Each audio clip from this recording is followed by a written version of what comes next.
Bien, amados, ahora sí vamos al mensaje del día de hoy y el mensaje es creen a nuestro mensaje. Continuamos, creen a nuestro mensaje y hoy vamos a hablar un poco del mensaje de la victoria de la cruz.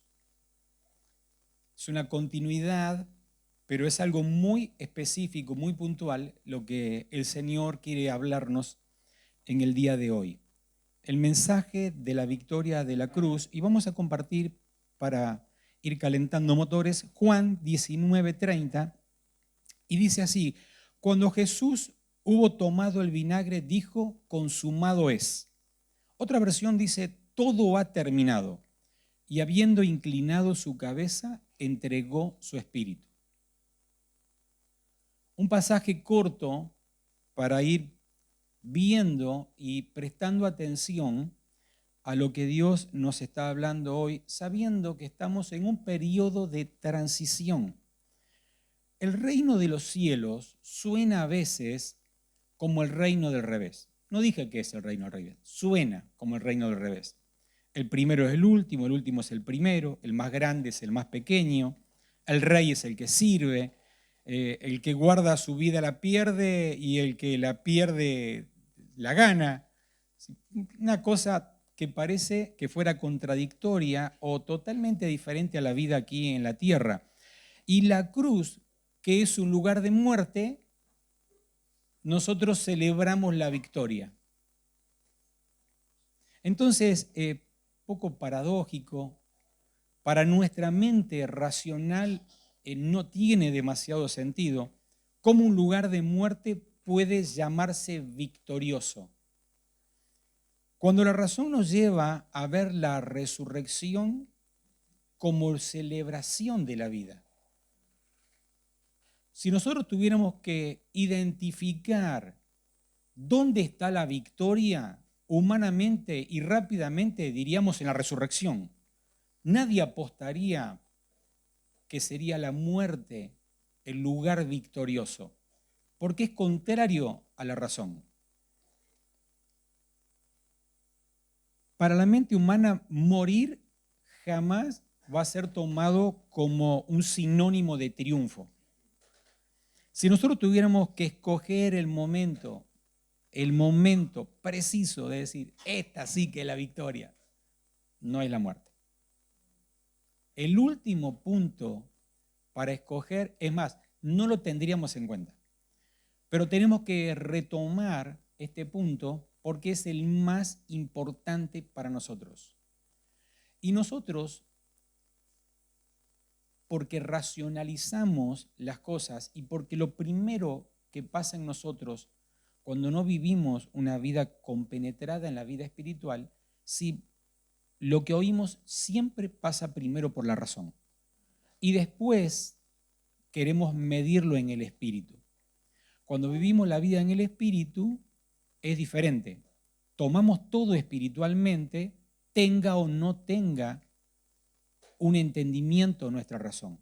Sea lógico o no sea lógico, pero lo entendemos de manera espiritual. Pero esto es un ejercicio que debemos ir haciendo cuando vamos entregando nuestra vida y cuando estamos atentos a todo lo que acontece, porque todo lo que acontece es espiritual cuando entramos al reino de los cielos. Entonces, cuando fuimos mudados por Dios de tinieblas a luz, si fuimos mudados de tiniebla a luz, toda la vida que vamos a vivir es espiritual. Entonces tenemos que estar atentos porque en el libro de Hebreos nos está hablando que Hebreos no, debemos perfeccionar el discernimiento. Y el ejercicio del discernimiento tiene que ver con las cosas que suceden permanentemente, qué sentido tienen. Y prestar atención a qué es lo que está aconteciendo. Nada de lo que sucede en nuestra vida puede ser pasado por alto que no tenga un valor espiritual. Nada, absolutamente nada. Entonces a veces sucede que hay acontecimientos pequeños y que para muchos pueden ser insignificantes, pero cuando estás viviendo en el Espíritu, tomás lo que está sucediendo. Y para el que no está en el Espíritu, pasa totalmente desapercibido y vos tomás decisiones en el Espíritu por lo que viste y entendiste por algo tan sencillo, y a lo mejor otros siguen viviendo la vida normal y natural como si nada hubiese pasado. Todo tiene que ver con cuánto morimos para ver cuánto vemos de la vida del Espíritu. Todo lo que nosotros no entregamos nos mantiene ciegos a la vida del Espíritu. Todas las áreas que nosotros no entregamos son velos que nos impiden ver en el Espíritu. Y como los 5 sentidos naturales, como son naturales, no podemos impedir que funcionen, nuestros ojos ven, nuestros oídos oyen, nuestro tacto no lo anulamos, todo lo que degustamos, salvo los que tuvieron COVID en algún momento que perdieron el sabor o el olfato, pero el resto funciona de permanente porque es natural. Ahora, en la vida del Espíritu, esos sentidos deberían ser espirituales, porque también están los sentidos espirituales, pero para eso, para que se vuelva natural, debemos ejercitarlos. Lo que oímos tiene un sentido espiritual. Lo que vemos tiene un sentido espiritual. Lo que tocamos, todo lo que hacemos, lo que olemos, lo que degustamos de la palabra, todo es espiritual, absolutamente todo. Entonces, cuando estamos atentos, podemos percibir, pero para eso necesitamos el ejercicio de la vida en el Espíritu. Pero hay un orden. Si no muero, no puedo ver. Si no muero, no puedo oír. Si no muero, no puedo degustar las cosas del Espíritu, porque son contrarias la carne con el Espíritu. El punto es que decía que para la mente humana morir no es un sinónimo de triunfo, y si nosotros prestamos atención a qué es triunfo en la cruz, nos vamos a dar cuenta que solo es muerte. Y la palabra consumado es, ya lo cumplí, hice todo lo que me pediste, es una palabra que nosotros tenemos que prestarle atención desde ahora en adelante. Porque para nosotros, ¿cuál sería nuestro consumado es? Si Jesús fue traído a la tierra para que un día diga consumado es, ¿cuál sería el consumado es en nuestra obra por el cual Dios nos formó y nos envió a la tierra? ¿Cuál sería el momento en que nosotros deberíamos decir, papá, he terminado lo que me pediste? ¿Cuál sería ese momento? El completamiento del propósito de Jesús en la tierra, el completamiento del propósito de Jesús en la tierra fue su muerte. Ese fue el completamiento. Obedeció siempre, pero fue perfeccionado en obediencia en la muerte. Al igual que vos y yo. Porque todo lo que vivió Jesús fue el anticipo y la muestra de lo que nosotros deberíamos vivir. El completamiento del propósito de Dios en nosotros, el completamiento es morir. Si a nosotros se nos revelase el propósito de Dios en nuestra vida en la tierra, diríamos que tomar la cruz cada día sería el propósito del consumado es. El tomar la cruz cada día. Porque el tomar la cruz de Jesús terminó en la muerte. El tomar la cruz no fue, dejá, no hay problema, yo la llevo hasta la cima del monte. El tomar la cruz simboliza, me dejo crucificar voluntariamente. El completamiento de ese propósito en nosotros del consumado es que fuimos llamados a tomar la cruz cada día. Y verdaderamente tomar la cruz cada día es nuestro consumado es. Ahora, cada uno debería vivir un consumado celestial. no un consumado personal y parcial, sino un consumado de que no se haga mi voluntad, sino la tuya. Ese es nuestro consumado. El punto es que Jesucristo vivió un consumado único y perfecto, y una sola vez y para siempre. Y nosotros, por causa de que convivimos con la vieja naturaleza, expuesta todos los días a exponerla bajo el gobierno del Espíritu, es que debemos tomar la cruz todos los días. No tenemos la capacidad de poder tomarla una vez y para siempre, como lo hizo Jesús. Porque todos los días seguimos renegando con la vieja naturaleza en nosotros y estamos peleándola como Pablo lo expresó de una manera: el pecado que mora en mí, lo que quiero hacer no lo puedo alcanzar. Es decir, esa contradicción de lo que quiero hacer no lo puedo hacer. Porque como que estoy peleando, termino ganando yo, pero hay una lucha de permanente, cosa que no sucedió en Jesús. Murió, se entregó y punto. Y lo nuestro es todos los días tomar la cruz. Hoy fuimos victoriosos porque lo entregamos por completo y mañana otra vez debemos hacer exactamente lo mismo.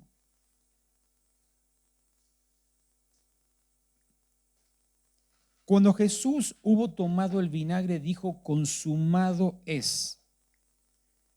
Hay un consumado en nuestras vidas que es, insisto, todos los días, pero es algo en lo cual nosotros debemos incorporarlo. Porque pocas veces, o no muchas, o no quiero ponerle palabras, pero sería una buena pregunta que nos hagamos nosotros: ¿cuántas veces recuerdo a la mañana que tengo que tomar la cruz, que debo morir a mi voluntad, entregarla por completo y salir a vivir el día en el Espíritu, donde nada me afecte, porque sé que todo lo que se levante no me importa, porque yo ya estoy crucificado? Y no que me sorprenda y me airee, y no que me sorprenda y que me enoje y que demore días en que se me vaya el enojo, o tantas otras situaciones que cada uno tiene y lleva cada día, sea lo que sea. El de doble ánimo, lo que sea, el mentiroso, el que roba, el que estafa, el que cada vez que te viene a memoria hacer lo que hiciste antes en la vieja naturaleza y que tenés que crucificarla. Pero a veces es como que pasa desapercibido en nuestro espíritu y volvemos a hacer lo mismo. Entonces, cuando Jesús muere, completa su envío a la tierra, y a partir de ahí Dios envía el espíritu de resurrección a su vida. Jesús no tiene participación voluntaria en su resurrección. Y este es un punto importante que tenemos que no leerlo tan rápido, no pasarlo tan rápido como por decir: sí, está clarísimo, ya sé que es así. Es casi infantil leerlo y entenderlo. Pero Jesús no tiene participación voluntaria en la resurrección, y es nuestro Padre trabajando en su obra, resucitándolo y sentándolo a su diestra en su trono. Esto tiene que ver que si yo tomo la cruz cada mañana y muero a mi voluntad, recién ahí el Padre toma mi vida para hacer lo que Él quiere, y yo pierdo gobierno por completo. Cuando uno muere, Dios participa, comienza la acción en nuestras vidas. No vayamos tan rápido, decía en esta parte, porque la muerte fue la finalidad por la que Jesús vino a la tierra. Jesús hizo muchas cosas en la tierra. Nos habló de su reino y nos mostró su reino. Nos habló de su Padre y nos mostró a su Padre. Pero cuando hablamos de mostrar su reino, nos habló del amor y nos mostró el amor. Nos habló de la provisión y nos mostró la provisión. Nos habló de su justicia y nos mostró la justicia. Nos habló de la piedad y nos mostró la piedad. Todo lo que habló lo mostró, porque lo vivía día tras día. Pero el tema es que nos habló de su Padre, también nos mostró a su Padre, porque mostró su naturaleza y que todo lo que el Padre decía, Él lo replicaba en la tierra. Pero el trabajo completo de Jesús fue morir. Y el punto es que cuando uno muere, Dios completa y puede hacer todo el resto. Jesús murió, pero Él no resucitó. El Padre envió el Espíritu de resurrección. Él no se sentó en el trono, el Padre lo sentó en el trono. El Padre lo glorificó. Cuando uno termina de hacer nuestra tarea, que es tomar la cruz y morir, entregar la voluntad, todo el resto de la participación que nosotros hacemos en la tierra la hace Dios directamente. Para que Dios fluya, necesita nuestra muerte. ¿Se entiende? Todo el fluir del poder de Dios es en nuestra muerte. La acción de Dios está después de que morimos, no lo hacemos nosotros. Por eso nosotros no podemos gloriarnos absolutamente de nada. Pero la intervención de Dios es a través de nuestra muerte. Entregar absolutamente toda la voluntad. Segunda de Corintios 5:15 dice, y por todos nosotros murió. Aquí, en esta cita bíblica, hay mucha riqueza. Y que el Señor nos revele a cada uno algo en particular para que podamos sumar. Y por todos murió. Rápidamente decimos, no hace acepción de personas. No es un separatista, no selecciona, murió por todos. Y dice después, para los que viven, ya no vivan para sí. Para que los que viven ya no vivan para sí. Entonces, acá vemos algo que es tremendamente profundo. Murió para que nosotros que estamos vivos ya no vivamos para nosotros. Y este es el sentido por el cual Dios te formó, Dios te creó, Dios te envió a la tierra y todos los que fuimos creados por Dios es para que no vivamos para nosotros. Entonces este es un muy buen punto para vivirlo, pero para poder anunciarle a los que se congregan, sean donde sean de donde sean, animarlos a esto. ¿Cuánto estás viviendo para Dios? Porque muchos hemos congregado tiempo y otros mucho tiempo viviendo para sí mismo y nunca participando de la obra de Dios. Y la obra de Dios no está acá adentro, está afuera. Esto es lugar para entrenamiento, para conocerlo a Dios, tiempos de alabanza para poder ofrecerle a Dios todo nuestro corazón, tiempos de poder adorarle, de rendir nuestro corazón a Él. Pero después tiempos de instrucción, pero toda la labor está afuera. El punto es que nosotros fuimos convocados para hacer lo que Él quiere. Entonces, y por todos murió para que los que viven ya no vivan para sí, sino para aquel que murió y resucitó por nosotros. Murió y resucitó por nosotros, para que nosotros no vivamos para nosotros, sino que vivamos para Él. Si nosotros no vivimos para Él, no estamos viviendo el Evangelio. Solo hablamos, solo nos congregamos, pero no vivimos para Él. Porque vivir para Él tiene que ver con celebrar la victoria de la cruz, nuestra propia muerte. Celebramos todos los días la victoria de la cruz. La victoria de la cruz es que hoy me negué a mí para hacer lo que Él quiere. Entonces la cruz, cuando hablamos de la vigencia de la cruz, es que si murió por mí, yo debo morir por Él. Porque cuando hablábamos de las contradicciones que parecería que fuera el reino del revés, si quiero guardar mi vida la pierdo, pero si la entrego, vivo. Y el entregarla es vivir, pero para Él, no para mí. Sigue diciendo, 2 Corintios 5:19, esto es, que en Cristo Dios estaba reconciliando al mundo consigo mismo. Entonces pensemos en el tiempo y en el momento de la muerte de Jesús. Dios estaba reconciliando al mundo consigo mismo. Y nos deja el ejemplo de la reconciliación para que nosotros veamos en qué consiste la reconciliación. Esto es que en Cristo, solo en Cristo, Dios estaba reconciliando al mundo consigo mismo, no tomándole en cuenta sus pecados. Y este es un punto que conforme a cada uno pueda ver, va a poder llegar a entender. Yo digo que no solo esto es parte de la expresión de Dios, es decir, Dios dice que no, a partir de ese momento, dice que no les estaba tomando en cuenta los pecados a la humanidad. Por eso Dios dice que se estaba reconciliando con el mundo. La enemistad de Dios y el mundo con Dios es que había una separación que se llama pecado.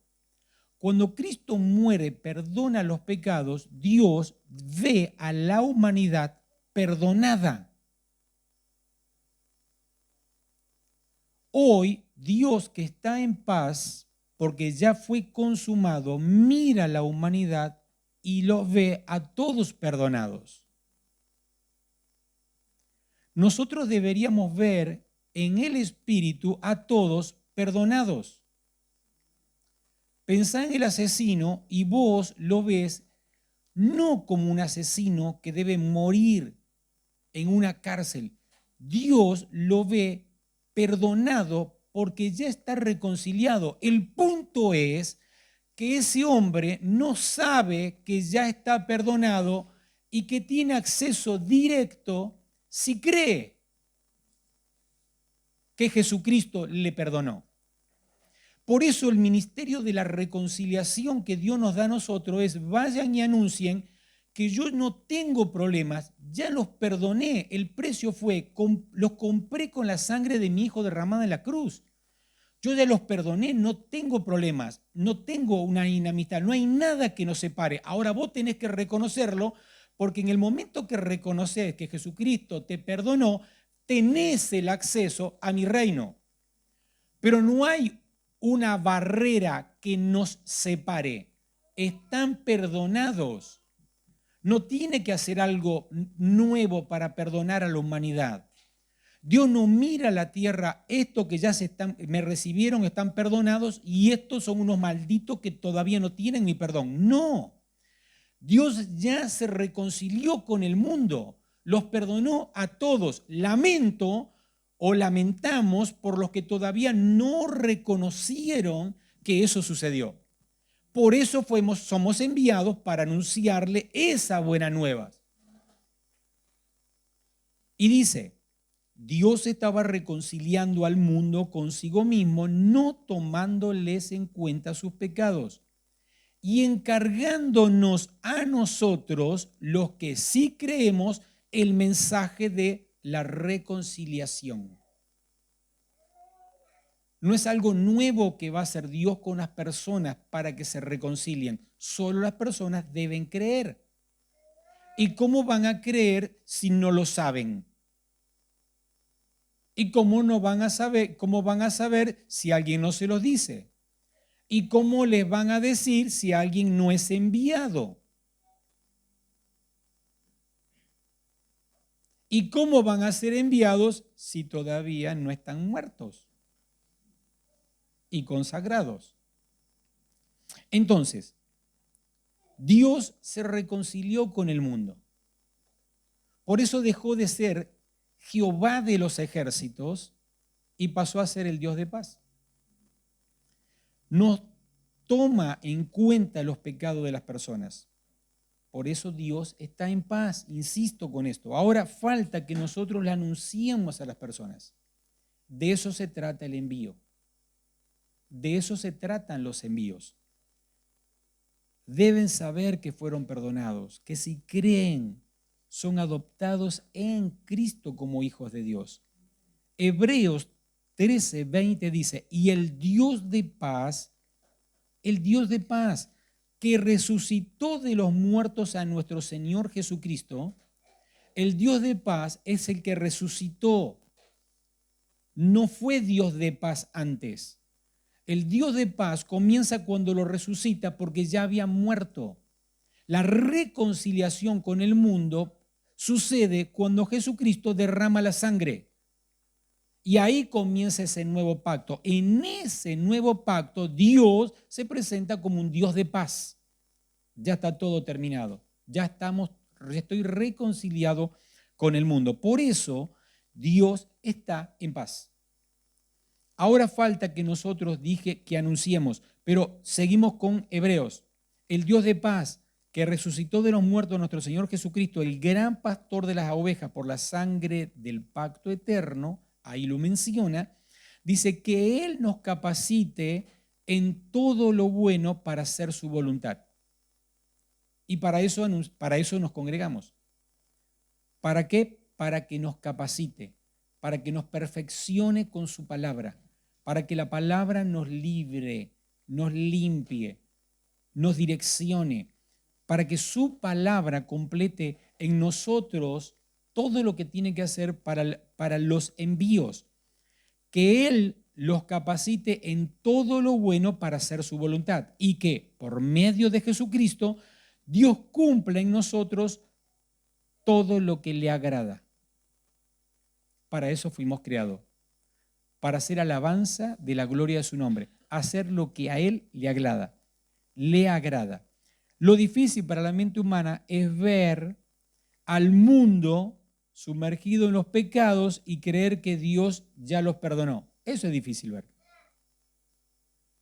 Cuando vemos las perversidades que vive la humanidad y creer que Dios no tiene problemas con ellos y que ya los perdonó. Y nosotros hacemos marcha en contra de ellos. Algo me parece que no está bien.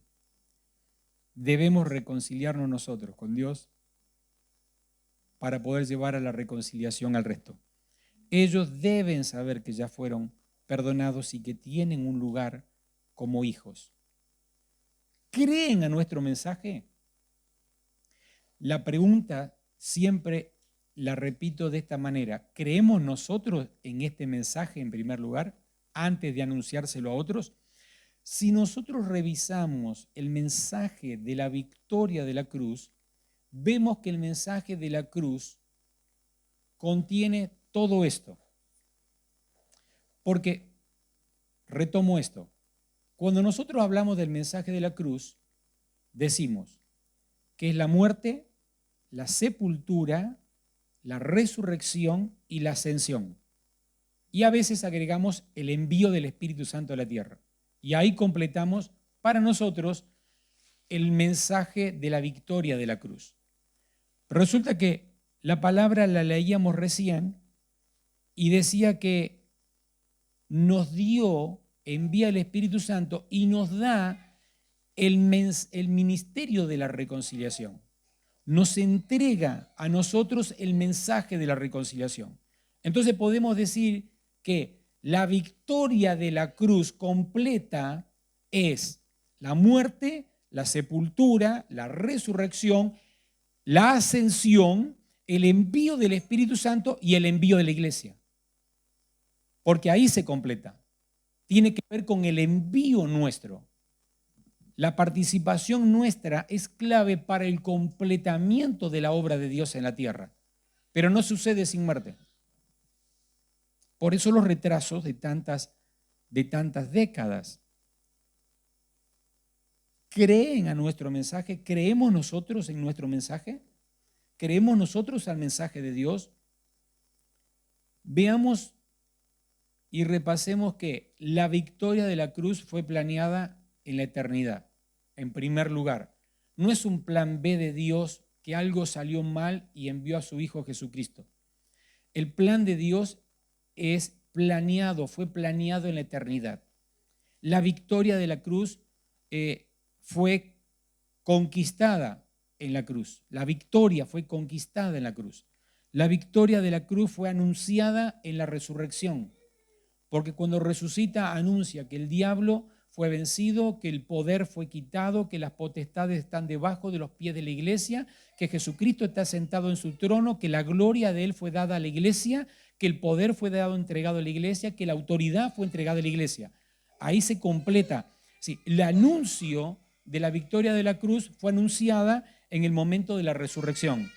Y la victoria de la cruz es extendida por medio de la iglesia. Y ahí viene el completamiento del plan eterno de Dios. Así que repasamos. 2 de Corintios 5:19 dice, y nos encargó a nosotros el mensaje de la reconciliación. Así que, mis amados, dice, ya no vivan para sí. Y nos vamos a centrar en la parte final de este mensaje sobre este asunto que Dios nos habla hoy. Y tantas veces nos ha hablado.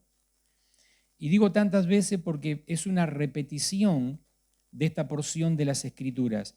Pero dice, y por todos murió para que los que viven ya no vivan para sí.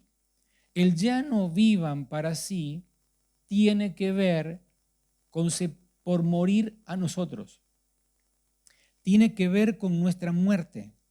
Juan 12:23 dice, ha llegado la hora de que el Hijo del Hombre sea glorificado. Y Jesús contestó, ciertamente les aseguro. Escuchen, previo a la glorificación de Jesús, dice, es necesario que antes que yo sea glorificado, viva esta etapa.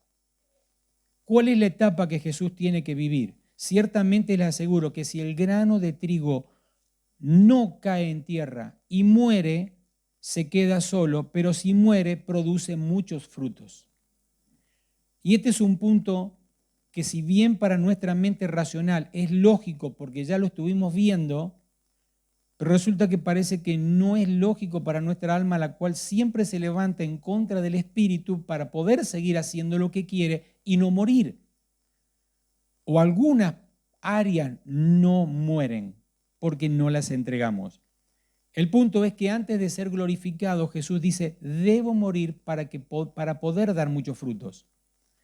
Pero como Jesús dice que nosotros hemos muerto juntamente con Él, hemos resucitado juntamente con Él y hemos sido glorificados juntamente con Él, nosotros debemos llevar a la vida real la entrega de nuestra vida como muerte para poder ser glorificado. Porque previo a la glorificación existe la muerte. Y la muerte no es de palabras, sino de hechos. Porque yo el día que recibí a Cristo le dije, Señor, te entrego todo. Pero ¿sabés una cosa? Me pasó lo mismo que a vos. Se me despertó el diablo otra vez y me hizo hacer cosas que no tenía que hacer. ¿No te pasa? ¿No te pasó? No te pasa. ¿No te pasó? Entonces, previo a la glorificación, estamos glorificados juntamente con Cristo, pero debemos retomar la muerte. Porque este es el asunto que Dios nos viene hablando en el tiempo de la transición. Ciertamente les aseguro que si el grano de trigo no cae a tierra y muere, se queda solo, pero si muere, produce muchos frutos. La semilla que sembramos de moringa en la reunión que ministró la palabra Adriel, la semilla estaba viva. Tenía todos los nutrientes necesarios para dar vida, para dar una planta, pero la tuvimos guardada durante 2 años. Estaba viva, pero tuvimos que meterla bajo tierra y murió. Desapareció la semilla. Se perdió como semilla y al morir comenzó a nacer una planta de esa semilla. Vemos en la vida real que todo lo que Dios dijo es tal como salió de su boca. Pero si no muere, no puede producir frutos. No se puede ver la realidad de lo que estaba concentrado porque lo que estaba concentrado en la semilla tuvo que morir, es decir, desapareció por completo la esencia de semilla para que sea transformado a planta para que dé su fruto. Y eso es lo que Dios dice que somos nosotros. Y ese es el formato. Todo está tomado como semilla y debe morir para que dé frutos. No hay otra forma. Pareciera que nosotros vamos muriendo de a poco. La semilla murió de una. Tenía todos los nutrientes y cada nutriente da lugar a una porción de lo que iban a hacer. Tenía distintos nutrientes y tenía un ADN que una porción fue una parte de la raíz, otra parte del tallo, otra parte de las hojas, pero todo tenía una función. Era como que concentrado un montón de sustancia y cada una de las sustancias daba como vida algo diferente. Pero murió todo de una vez. El punto es que lo que Dios nos está diciendo, yo no puedo llevarte a la glorificación si tú no mueres antes. Y la participación de la glorificación de Cristo fue la intervención de Dios solo después de que Jesucristo murió. Antes no pudo glorificarlo. Antes no pudo tener una intervención sobre la vida de Jesús porque todavía estaba vivo, aunque era perfecto en obediencia. Y ese es un punto que tenemos que tener en cuenta. Entonces, repito, pareciera que nosotros vamos muriendo de a poco porque de a poco nos vamos entregando. Pareciera que nosotros no somos una semilla, sino que fuéramos un montón de semillas. Pareciera que nosotros en nuestro puño tuviéramos todas las semillas que representan nuestra vida. Entonces dice, hoy dejo morir el orgullo. Y cae el orgullo y me vuelvo humilde. Pero me reservo el perdón, me reservo la traición, me reservo la mentira. Y después oigo otra palabra y hoy me toca el Señor y dejo caer algo más. Dejo caer otra semilla de mi vida. Como si la tuviéramos en partes, como si nos vamos dejando morir de a poco en vez de entregarnos de una vez por todas. Entonces el ocio no se lo entrego, sigo guardándome el ocio y sigo guardándome partes de mi vida. La vanidad la entregaré otro día, hoy no me doy cuenta, entonces como que voy seleccionando. En vez de mostrarme ante Dios como una semilla, es como que tengo un puñado de semillas de mi vida que no sé qué hacer con ellas y voy seleccionando qué voy entregando hoy. Entonces, conforme a la administración, Dios me va tocando y yo voy siendo sensible y voy entregando una parte. Y la fe no la entrego. No muero en fe para tener la fe de Él, sigo con mi fe. Y así cada uno de los asuntos que Dios nos habla. Y Dios nos está diciendo, tenés que morir completo. Porque el fruto se va a ver cuando mueras completo. No hay fruto si no se muere de manera completa. No hay una porción de la semilla que está viva y nace la raíz, pero no nace la planta. No es así. Entonces Dios nos mostraba esto, que nosotros somos partistas. Nosotros queremos seleccionar racionalmente qué parte entregamos y qué parte no. ¿Qué asuntos le entregamos al Señor y qué asuntos no? Y Dios nos quiere todo, porque el que no muere no puede dar frutos. Señor, ahora estoy recontra humilde. Sí, pero sos un vanidoso. No, ya no soy más vanidoso, Señor. Sí, tenés razón, seguí mintiendo. Y vos seguís juntando la semilla ahí y esa esta no la entrego. Porque no es que tenemos semillas, tenemos las partes de un todo.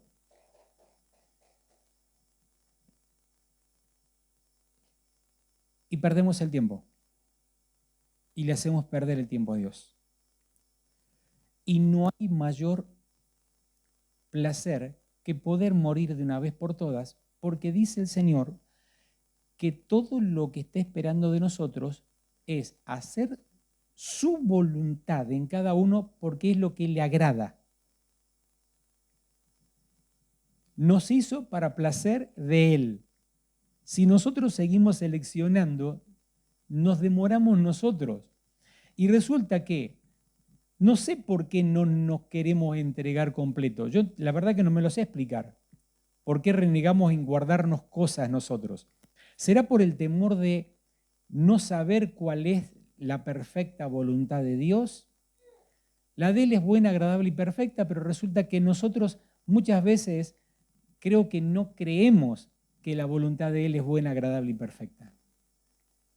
Creemos que nuestras cosas son agradables y son buenas y son perfectas.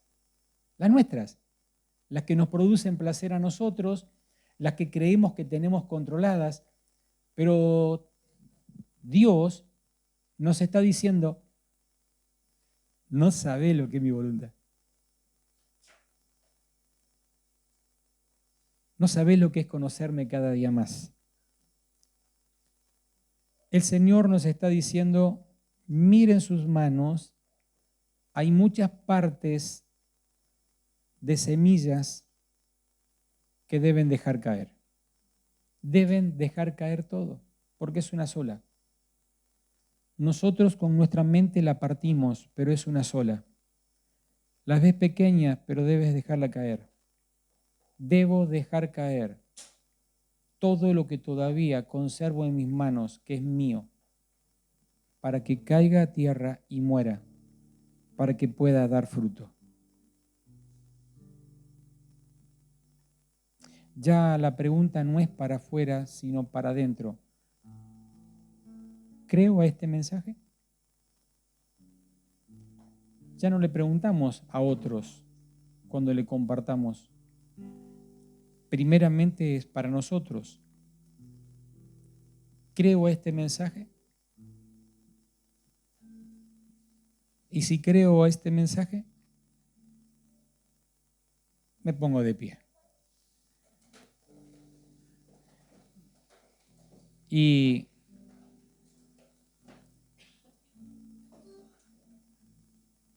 te invito a que cierres tus ojos. Pero antes, mírame.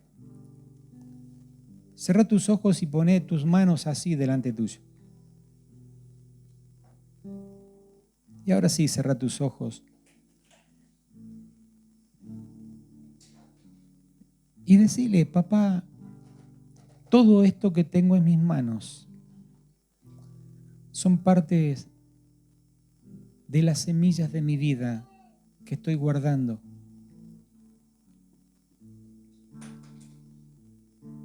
Creo en tu mensaje, creo en tu palabra, creo que has muerto y que me has convocado a que muera para poder dar muchos frutos. Las cosas que aún no te entregué y que conservo en mis manos como semilla para que den fruto para mi voluntad, hoy las dejo caer.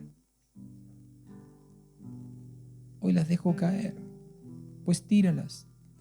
Deja caer las semillas con el nombre que tengan, que vos y yo conocemos, pues entrégaselas. Déjalas caer para que caigan por tierra y que puedan morir, para no quedar solo y para poder dar muchos frutos, para poder dar abundancia de fruto. Dejo caer toda la semilla que representan mi vida para que mueran por completo, porque quiero ser parte de la transición de entregar mi vida para tomar la tuya, porque creo a tu mensaje, Señor, que el que da la vida la gana, que el que la pierde la gana, que el que la entrega la gana. Cada día, Señor, tomaré la cruz y recordaré de sacudir mis manos para no guardar nada que sea infructífero y para que todo lo que hay en mi ser sean pensamientos, sea voluntad, sea lo que sea que he tomado mío, lo entrego para que muera y dé muchos frutos y para que tú seas glorificado en todo.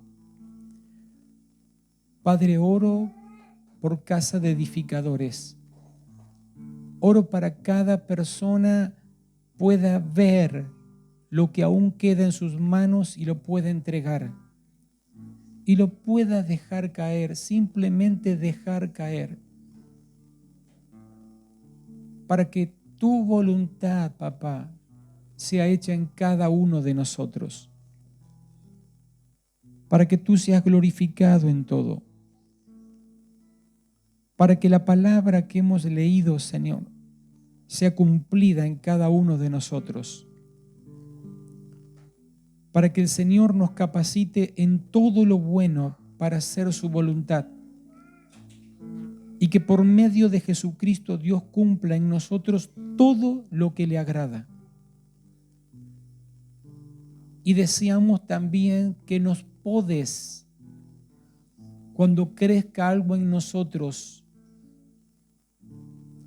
cuando seamos árboles crecidos, fortalecidos, cuando de nosotros haya mucho follaje, Señor, también pódanos a través de tu palabra para que podamos dar abundancia de fruto, para que podamos ser y vivir como árboles plantados a las corrientes de las aguas y que las hojas de nuestro árbol sea para sanidad de las naciones.